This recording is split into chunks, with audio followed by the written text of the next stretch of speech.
Okay, so for this video we're just going to do a review of the Solar Auxilia kits from the first rulebook.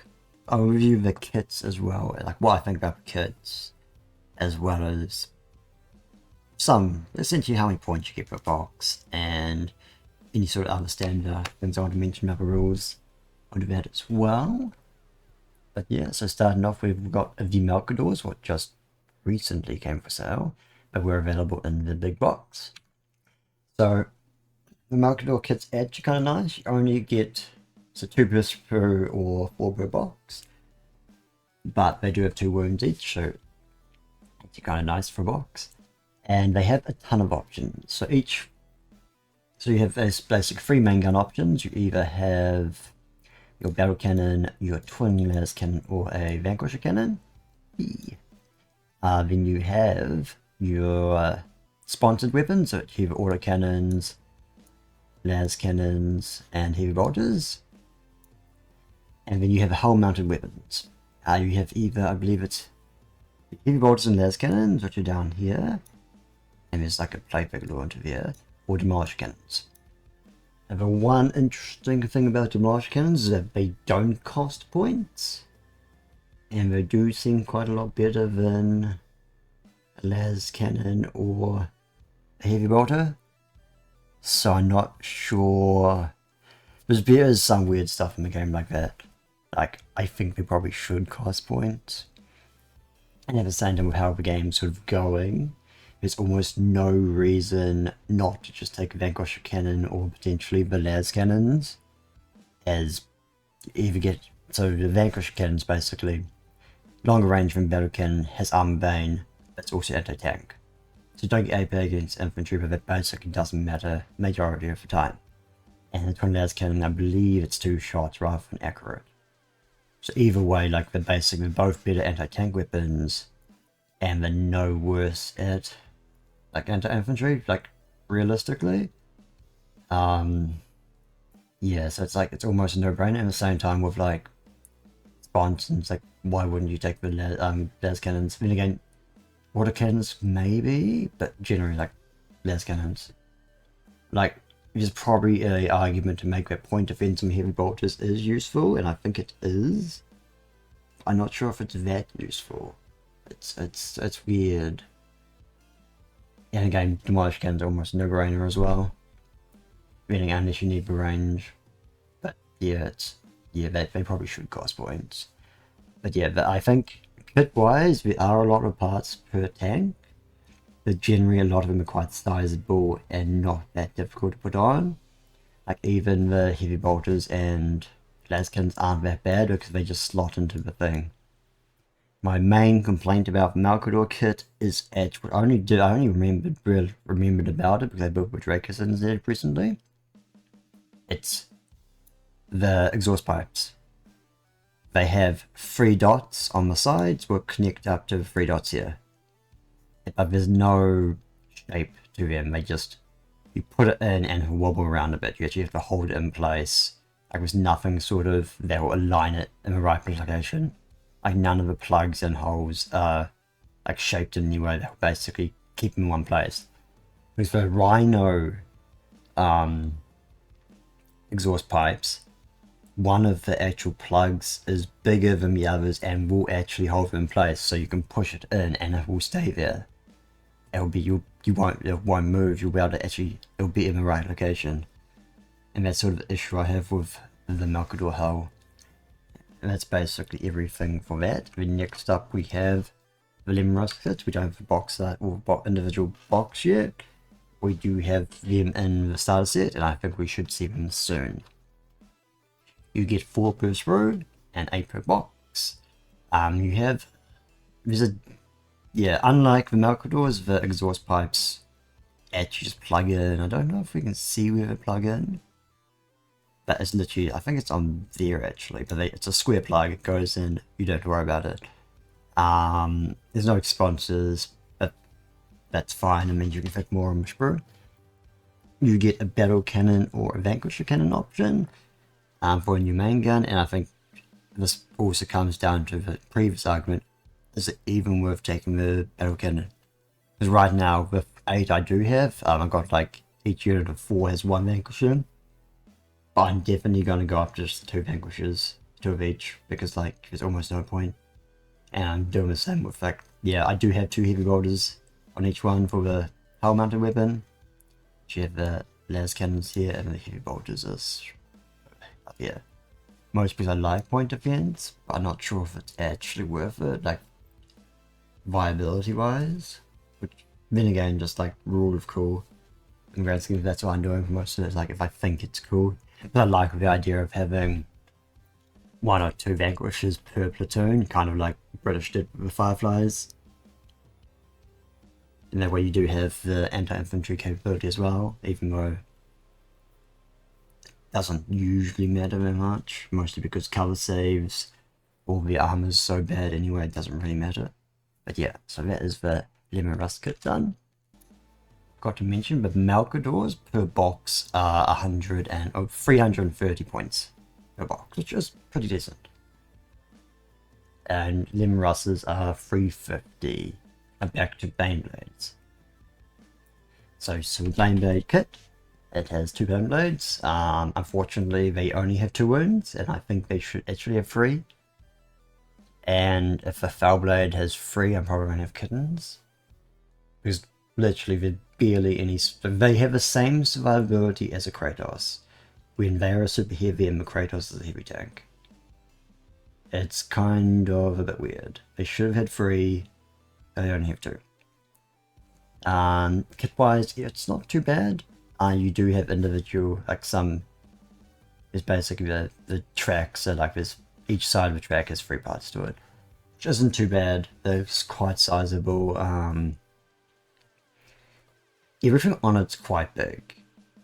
Like the smallest part is probably the hatches and stuff, which aren't too bad to put on. But yeah, so you don't have a huge amount of options. You basically have the Baneblade cannon and then the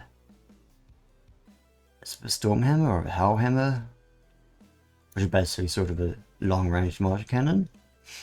And each of those has a coax autocannon, then you have the hull-mounted mortar cannon. You get your las cannon turrets and your heavy bolter turret. And the main options you actually have are either heavy bolter sponsors, flamethrower sponsors, or autocannon sponsors. What I like about the options here is because if there's 2 guns, the heavy bolters just get 4 shots instead of 2, so double shots.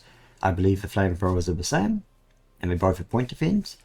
And what's interesting is autocannons, instead of making them double shots, they gave them point defense, which kind of makes sense. So instead of having, because one autocannon can't track fast enough to do point defense work, but 2 of them together can, they just can't fire the same targets. Like, it kind of, I don't mind it. It also means there's no, like, yeah, so basically, in a way, you can basically, is there any point actually taking anything other than the autocannons for anti-tank work, but at the same time, 4 shots versus 2.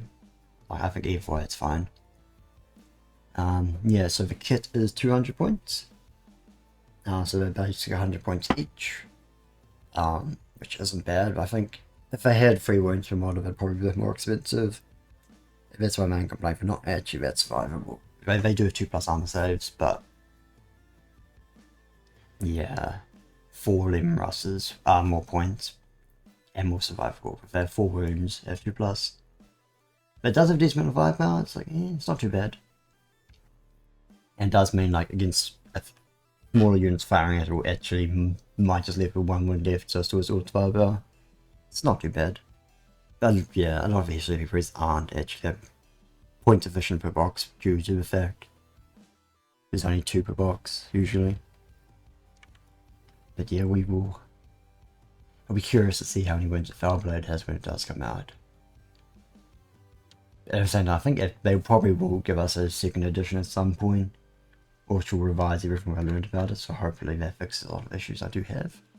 And next up, we have the Solar Auxilia Infantry.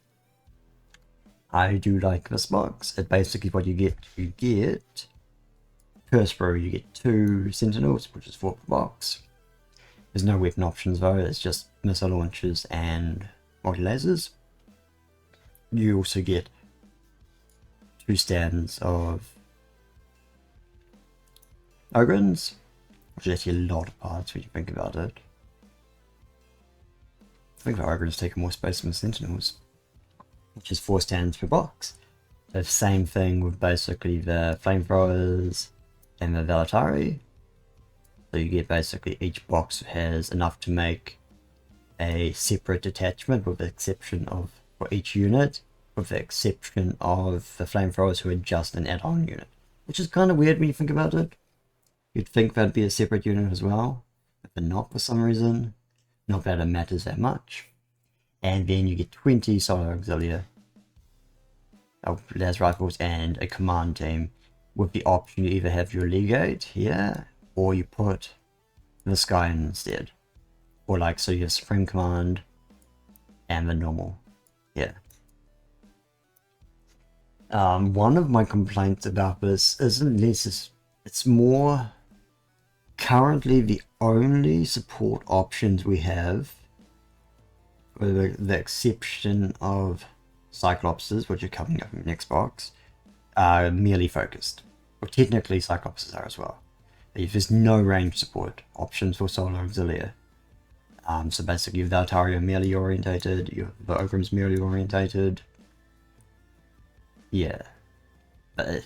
So you do feel a bit limited with stuff, but it's not too bad. I do like a box, but you can basically have one box is enough to make a unit, where having to use things as extras, add-ons. And yet per box you get about 250 points-ish, plus or minus some, depending on how you organize everything. Yep, so that is that box done. Oh, get rid of that. Next up we have the Solar Auxilia support weapons. I don't mind this kit at all. What I like is, for example, unlike the Space Marine ones, these missiles are all, what's the best way? They fit on both sides.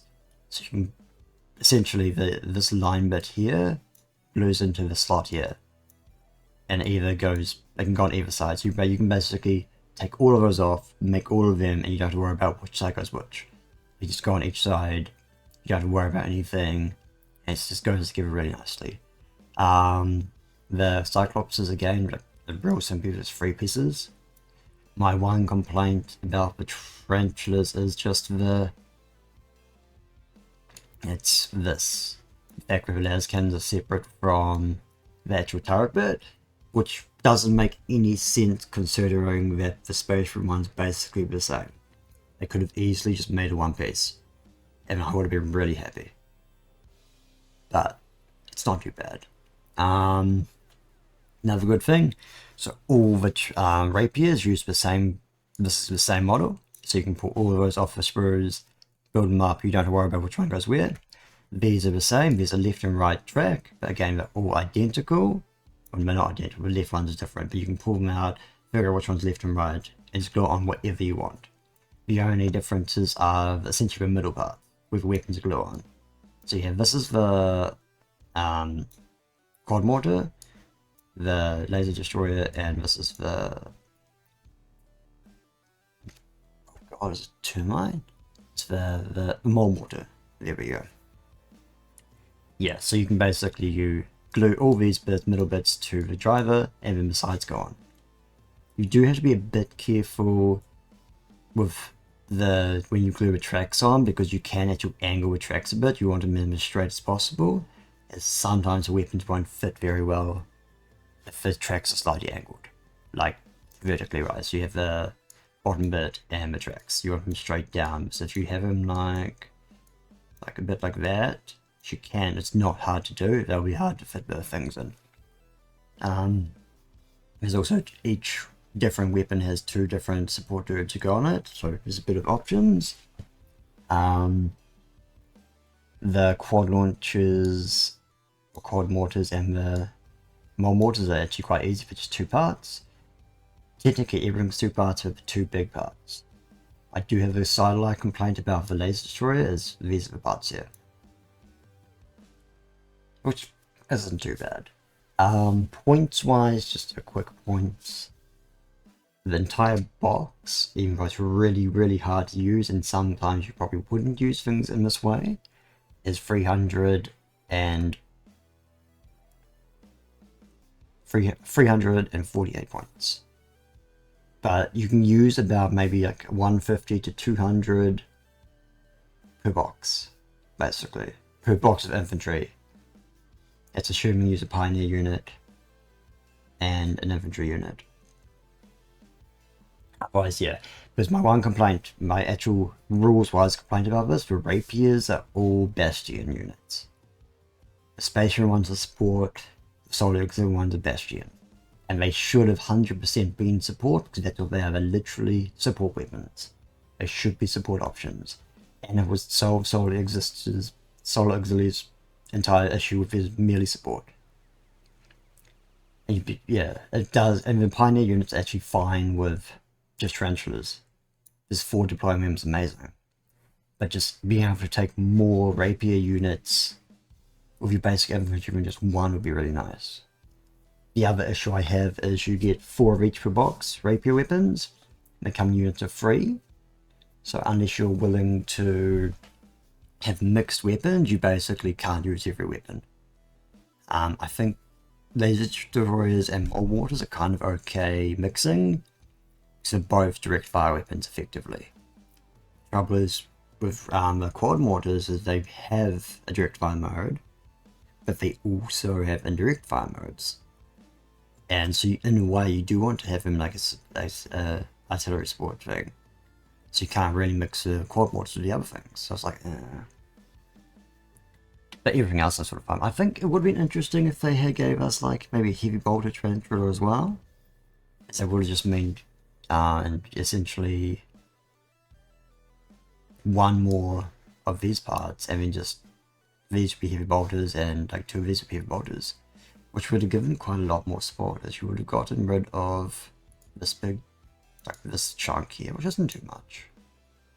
Don't fit me there. No, yeah, it would have worked out the same space wise. There's slightly more space, which wouldn't have changed much. It would have made things a bit more interesting for the tarantula options. And on the final note about this is the Cyclopses are the third support option, which is suicide, remote control suicide tanks, which is kind of interesting. I really want either a large transporter or a assault transporter, so essentially I can get what I want to do with them is essentially have one transport attachment carrying both a unit of infantry with a commander in, and some units of these, and essentially they come out, those go forward to suicide, because they basically what happens, they move, and at the end of their movement, if they're within, I think, 9 inches of a commander, they can blow up. So that would be a way to give a commander and them there safely. But my main complaint is that they, even though they're technically vehicles, they basically have a special rule that makes them count as having bulky. And the trouble is, none of the current Solar Auxilia transports can carry bulky units.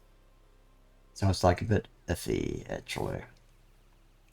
But I think I will be using some just for my Dracosan armored, essentially mechanized unit, purely because I don't want to use, again, Ogrins can't be mechanized with anything. And I want to use my Valetari for my Pioneer units. So yeah, so I'll probably just have the Cyclopses filling in their compulsory slot. Just for shits and giggles. Because they have 40 points for 2 or 4. You're still spending a bunch of points for a one-off weapon, which may not make it. Other than that, it's not too bad. I do like the kit. I find it better than the Space Marine equivalent. You sure you don't get dreadnoughts and stuff, but the rapiers are better in my opinion. The tarantula is a bit better and worse. The Nazcan one's worse, and the missile ones are better. You do get the Cyclops as well. I just wish for rules wise you could just have units for full rapiers, or just make them so much easier. So you can just buy a box and not have to worry about not being able to use anything. So next up we have the Others Lighters. I haven't build these yet. I don't actually own any of these yet. I almost don't think I will, and if I do, I'll probably buy them purely to use as like decoration on like a starport building or something. Like make some nice buildings. Like essentially make like a bunch of terrain that's like a starport with a bunch of res landed on it. They don't look very complex though, and there's some small parts, but it doesn't look too bad. And it looks like there's options for landing gear as well, which is kind of neat. These are only 96 points per box. But again, they're transport. It's same with rhinos for you. They're not there as a... You're not buying this box to be a core part of your army. You're buying them just to move your core parts around. So it's not too bad. And honestly, I'm not sure how many people would actually find them useful. Like if your opponents don't run AI, like any sort of anti-air stuff, they're probably actually pretty good. Otherwise, I'm not sure. Because you can basically march all the way across the board and drop your dudes off if you don't get shot down. Okay, next up. Yeah, so even though technically none of these kits are new, I'm going to cover some of the... basically all the plastic kits that are released for the aircraft. Generally, I've built both Marauder bombers and destroyers. They're pretty chunky models. And yeah, so going into the sprues, so the first sprue here is the Marauder sprue. So every single Marauder kit comes with this. This is basically your wings, your hull, your engines. And I think you get it's the turret that goes here. Yeah, it's not too bad to build. There's some small bits. Like I think these bits here plug in somewhere in the hull somewhere. Like there's a bit which basically glues in here that goes like that, which is probably the most difficult part. That's not too bad. I mean, this is the bomber kit. So you get your tail heavy bolters, your tail las cannons. Actually, if I think about this right, there's one heavy. Is there one or two?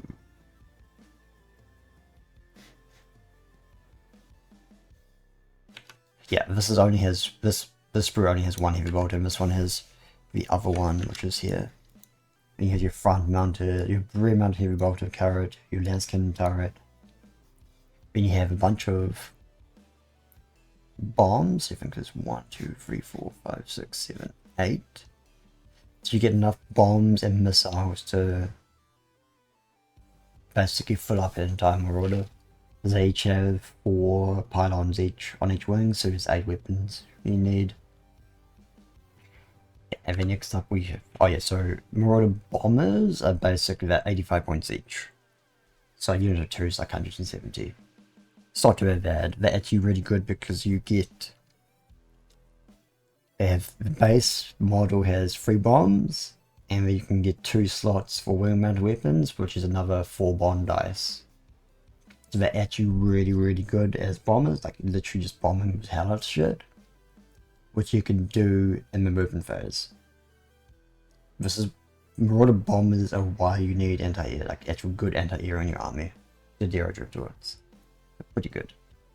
Next up we have destroyers, which again they have the same Marauder sprue, and then they have this one, which basically I think has... So it'll have the second turret for hull, it has a rear assault cannon turret, and then it has the front mounted autocannon arrays. Unfortunately, this kit does not come with any bombs or anything, so you sort of have to salvage like missiles and stuff from your fighter sprues effectively. None of the fighter bombs are actually big enough, they're not the right size, they don't actually fit. But missiles are the same. I think with destroyers, they're effectively the 40k equivalent of a Warthog. And yeah, so generally I'd probably equip them with their weapon mount options, their wing mount options just being missiles. Ideally the ground attack ones. The air attack ones are kind of okay as well, so they can hit ground targets as well. Not as effective, but kind of still an option. But yeah, so these are basically your fire supports. So essentially, while a bomber will probably have a march order and just fly across the battlefield bombing stuff, Destroyers, you'll probably, if anything, want to just advance them and just shoot stuff, and maybe bomb stuff if you can. Generally, I'd probably say mix different units. You wouldn't want to mix the two because they're from very different roles. And the destroyer is just 10 points more, so it's 190 for 2. Then next up, then technically you have 2 other Marauder kits which have resin parts from Forge Road. Next up we have the Lightnings. Okay, so Lightnings, you get 3 per sprue, 6 per box. I haven't built it, don't actually have a box of these, but they don't look too bad. But they might be parts might be a bit smaller than the other aircraft because they're a bit smaller. Rules wise, for actually, I think if you wanted fighters, not that currently you can't buy thunderbolts, but I don't think there's a reason to buy thunderbolts over these. Yeah. Because you have to make a decision between having either las cannons or multi-lasers as your main armament, but then you get 2 weapon mounted options, which I think looks like they have 3 weapon pylons by the looks of it, based on this here. Yeah, but in game they basically have your main armament, so either las cannons or multi-lasers, and then you get 2 options for weapon mounts. They can either take the anti-air missiles, which are here, or the anti-ground missiles, which are here. They also have the option for an anti-infantry bomb, which isn't as good as normal bombs. It's good against infantry, as it ignores cover, but it's not as good against other stuff. And they could potentially make a decent bomber unit as well, just to clear our buildings. But yeah, so essentially, yeah, they're pretty good. But basically they are, I think they're like 85 points per model, so it's like 510 points per box. Absolutely insane. Compared to Thunderbolts, which I'm just going to make the comparison now. Thunderbolts, effectively, they don't have to make a decision. They get they get the las cannons and the autocannons main armament. So no decisions there. They can also upgrade to like a better, upgrade the autocannons stuff a bit better. The downside is they only get 1 weapon mount option, which is probably because they only have 2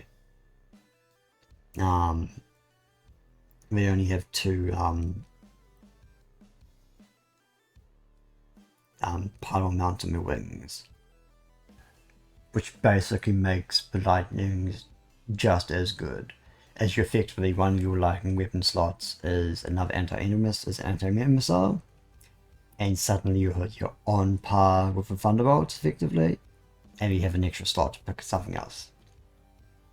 I think honestly, I feel like they probably should have made the Lightnings cheaper points wise, like maybe 70 points, and just give them 1 weapon option. Just to make them actually worse than the Thunderbolts like they should be. They're also faster as well. I think that is all of the kits from the main rulebook. Other than I think there's another aircraft, I don't know if it's plastic or resin. I don't have any experience with it, plus it's not out, so I don't have pictures of it right yet.